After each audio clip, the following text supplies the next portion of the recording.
అది అవును. ఎవరికి వాళ్ళకి నా ఇంట్లో ఈ పథకాలు నాకు అర్హుళ్ళం మేము, నాకు ఇచ్చిన గ్యారంటీ ఇది, నాకు ఇది అక్కర్లేదు లేదా నాకు ఇది కావాలి అని ప్రజలు చెప్పే రోజు వస్తే అప్పుడు క్లారిటీ వస్తుంది. ప్రభుత్వం కూడా ప్రస్తుతం ఒక అయోమయంలో ఉంది.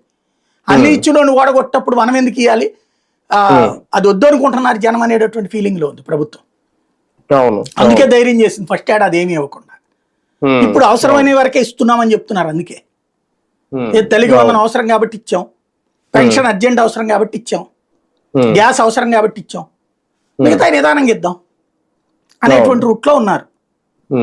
కాబట్టి అది ప్రభుత్వానికి మనదైన వైఖరి చెప్పాలి అంటే, ఇదివరకు అయితే గనక మన దగ్గర ఉన్న రిపోర్టర్లను వెళ్ళి కనుక్కోవాయా అని అడుగుతాం, దాని మాట్లాడవాయా అంటాం, బయటలే తెప్పించేవాడు.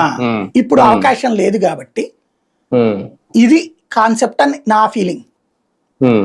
సార్, మరొక వ్యవహారం అనూహ్యంగా లేదంటే అనుకోకుండా జగన్ మడుగు చుట్టుకుందో, వైసీపీని ఇబ్బంది పెడుతుందో రెంటపాళ్ళ పర్యటన, ఆ తర్వాత అక్కడ సింగయ్య అనే వ్యక్తి మృతి చెందడం, అది జగన్మోహన్ రెడ్డి కారే ఎక్కింది అని చెప్పి కొన్ని వీడియో ఫుటేజ్ రిలీజ్ చేయడం. అయితే ఇప్పుడు ఆయన కోర్టు వరకు వెళ్ళారు, దానికి సంబంధించి ఇప్పుడు వాయిదా పడింది అనేది.